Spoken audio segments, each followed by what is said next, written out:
접지 어싱 기술 사항인데 이게 예전에도 한번 이야기를 했었어요. 이게 접지는 무엇인가, 뭐 정확히 무엇인가, 뭐 이런 거는 접지는 뭐 말 그대로 땅하고 연결하는 겁니다. 간단히 말해서 접지는 불필요한 전기 전하를 빼는 것이다. 이제 내 몸에 불필요한 전기를 땅으로 빼는 거예요. 어싱 하면서요. 여기 이제 어싱의 주의사항에 대해서 좀 이야기를 해요.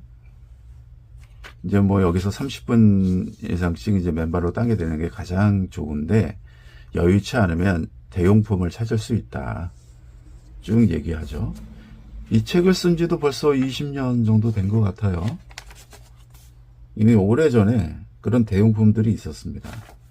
여기 쭉 해서 이제 중요한 내용만 찝어드리면은, 이제 휴즈를 써가지고, 이제 왜냐면 이제 번개 문제가 있잖아요. 최근에도 이제 그런 문의 내용을 좀 들은 적이 있는데, 번개가 칠 때 그러면 어싱 어떻게 하느냐, 이거 걱정을 많이 하셔서 이제 오늘 이 말씀을 드립니다.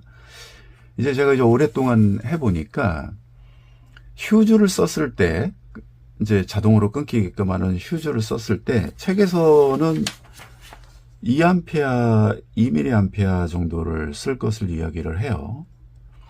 2A 정도 되면 유리관 속에 얇은 선이 하나 들어가 있는 건데, 이 선이 눈에 보이지도 않아요. 그 정도로 얇아요. 근데 이제 그거를 장치를 걸어서 어싱을 하는 거와 장치를 안 걸어서 하는 거하고는 천지 차이가 납니다. 그 왜 그러냐면, 이제 나중에 이제 알게 됐습니다. 뭐 이런 거죠. 전자의 크기는 정해져 있어요. 그죠? 확대하고 들어가면 이 전자의 크기는 정해져 있습니다. 그래서 얇은 구리선 하나에 지나다니는 애들은 딱 정해져 있는 거예요. 이렇게요. 그런데 휴즈 2A를 쓰면요, 통로가요, 갑자기 이렇게 됩니다.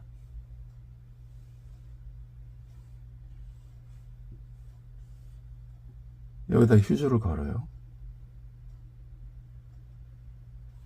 그럼 이게 얇아져요. 이걸 지나가야 되니까. 그러면 전자들이 이렇게 들어오다가 통과되는 전자의 양이 갑자기 뭐 한 줄이나 몇 줄이 되겠죠. 그 이상은 되겠지만요, 얇아지는 거예요. 통로가 좁아진다는 거예요. 여기에서 저항이 발생이 됩니다. 저항. 이게 저항 역할을 해요. 휴즈가요.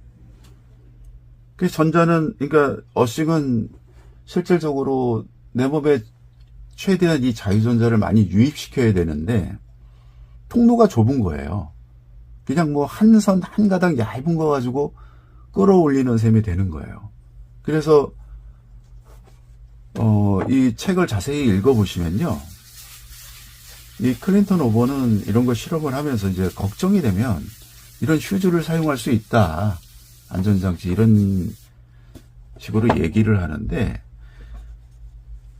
여기서 이제 사실 요 282페이지는 다들 책을 가지고 계신 분들은 요걸 꼼꼼하게 자세히 한번 읽어보세요. 굉장히 중요한 내용이에요. 왜 그러냐면 이걸 알아야 되는 거죠. 모르면 계속 모르는 상태로 계속 시간만 흘러가고, 이제 이 어싱에 대한 유익한 그 부분들을 잘 이렇게 내 것으로 만들어서 쓸 수가 없는 거죠. 대부분이 지금 현재 돌아다니고 있는 어싱 제품 원단이나 이런 거는 ESD 원단이에요. 이 ESD 원단은 뭐 저항이 많아요. 그래서 실제적으로 제가 이제 자꾸 그 저항 얘기를 많이 하는데, 원단의 이쪽 끝과 이쪽 끝을 쟀었죠. 여러 영상들 보시면 나와요. 그러면 뭐 100kΩ 이런 식으로 이렇게 해서 저항이 많아요. 어떤 쪽은 이제 메가옴 막 이런 식으로. ESD 원단이 대부분 그런 그 저항이 많은 원단 값인 거예요. 근데 여기에서 이 중요한 내용이 나와요. 여기 보면 우리가 ESD 접지 장치로 실험해 본 결과 ESD 접지 장치는 우리 연구에 대지 장치를 사용하여 나타나는 효과를 완전히 재현해내지 못했다. 이렇게 차이가 난 까닭은 모두 ESD 접지선이 1메가옴 저항이 들어있어서 대지 접지 신호가 약화되기 때문이다. 여기 뭐라고 그랬어요? 1메가옴 저항. 그럼으로써 대지의 접지 신호가 약하기 때문이다.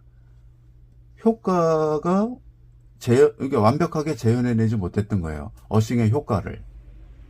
그래서 이 내용을 보면서 우리가 추리해 볼 수 있는 내용은 저항이 있으면 어싱의 효과는 떨어진다. 그죠? 이게 굉장히 중요한 내용이에요. 그러니까 저항이 있으면 어싱의 효과는 떨어진다. 그래서 오늘 이 내용에서 휴즈를 썼을 때 아까 전에 그림에서 제가 설명드렸듯이 갑자기 좁아지면서 전자들이 움직이는데 한계에 부딪히게 된다. 불이 났는데 이게 물 갖다 쏴야 되는데 통로가 좁아져 버린 셈이 되는 거예요. 이게 물이 쫄쫄 나오는 거죠. 쫄쫄. 불이 꺼지겠어요? 안 꺼지죠. 그래서 천천히 움직이고 저항이 적어야 되는데 시간도 많이 할수록 좋다. 그 말씀을 계속 드리고 강조를 드립니다. 이제 이 저항 얘기했고 벼락 얘기를 하고 있어요. 이분이요. 이제 이 벼락이 치는 원리에 대해서 설명했는데 우리가 그 원리까지 굳이 공부할 필요는 없어요. 다만 벼락은 이제 계절적으로 여름에 시간적으로 오후 70%가 정오부터 6시 사이에 발생이 된다. 온도가 올라가고 대지가 따뜻해지고 수증기가 증가할 때마다 따뜻해진 수증기는 위로 올라가서 솜덩이처럼 뭉게구름 형성하고 습기가 쌓이고 구름색이 짙어지고 먹구름이 되죠. 그러면서 이제 먹구름 위쪽은 양전하를 띠고 아래쪽은 음전하를 띈다. 이제 번개치는 그 원리에 대해서 설명을 하는 거예요. 그렇게 하면서 먹구름이 위로 지나갈 때는 구름 아래에 있는 모든 전도성 물질을 양전하가 집중되게 되는데 구름 근처의 음전하, 구름 속의 음전하로부터 청력을 가장 크게 받고 밀려나기 때문에 구름 근처의 물체, 즉 땅에서 가장 높은 물체의 꼭대기에 양전하가 모이게 된다. 그래서 번개를 칠 때 대부분 고지대, 나무, 통신 철탑, 관제탑, 전화, 케이블, TV선, 산꼭대기 이런 데 친다는 거예요. 가정집은 벼락을 잘 안 맞는다. 벼락을 맞더라도 대부분 저항이 낮은 곳을 통해 대지로 방전된다. 일반적으로 가정집에서 가장 저항이 낮은 통로는 수도관, 전기배선, 전화, 케이블, 전도성인 대규모 시스템이며 이들은 대부분 땅에 바로 접지된다. 우리 한국에서는 아파트에 거주하시죠. 아파트에서도 똑같은 층수라도 제일 높은 쪽에 있죠. 대부분 다 아파트 꼭대기에는 피뢰침이 있죠. 대부분 다 글로 모여지게 된다. 그러나 이게 예를 들어서 산 주위에 있다. 그러면 산 주위에 있다 이러면 이런데 먼저 벼락이 치게 된다는 거죠. 여기 이제 아파트가 있고 이렇게 있어도 여길 더 맞는다. 간혹 아파트 중에서도 쳤어도 제일 높은 쪽에서 칠 확률이 더 있다. 어디에 맞아요? 옥상에서 피뢰침에 맞고선 내려가는 게 지하 이쪽 깊숙이에서 탄소봉이나 구리봉으로 해서 내려간다는 거죠. 어싱은 내려서 그냥 우리가 묻을 때 화단에다가 이렇게 하기 때문에 맞을 일은 거의 없다. 그렇게 보셔야 됩니다. 여기 보면 이제 통계적으로 그래요. 미국 국가안전보장회의에서 1년에 벼락 맞아 죽을 확률이 600만 분의 1이라고 합니다. 600만 분의 1. 반면에 같은 기간에 길을 가다가 교통사고로 죽을 확률은 5만 분의 1이라고 합니다. 5만 분의 1. 확률적으로 거의 없다. 이렇게 보는 거예요. 그런데도 근방에서 막 때리고 너무 뭐 걱정이 된다 이러면 이제 코드를 좀 뽑는 게 좋아요. 만일에 이제 저희 거 예를 들면 이 탭을 위로 제쳐서 이 선을 분리를 손으로 제치면 이제 빠지게 돼 있죠. 이제 이렇게 양쪽 옆에 그걸 이렇게 빼놓으면 돼요. 저는 이때까지 한 번도 뺀 적은 없습니다. 이게 산 준턱에 사는데도 뺀 적이 없어요. 아무튼 그렇게 걱정이 되면 잠깐 벼룩 칠 때는 이렇게 빼놨다가 다시 이렇게 손쉽게 낄 수 있으니까 이렇게 연결을 해 놓으시면 됩니다.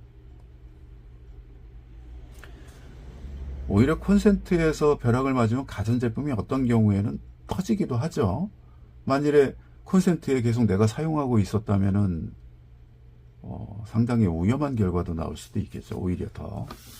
그리고 이제 겨울에 밖에서 이제 밟는 데는 정말 뭐 영하 4, 5도만 떨어져도 맨발로 밟기가 상당히 쉽지가 않아요.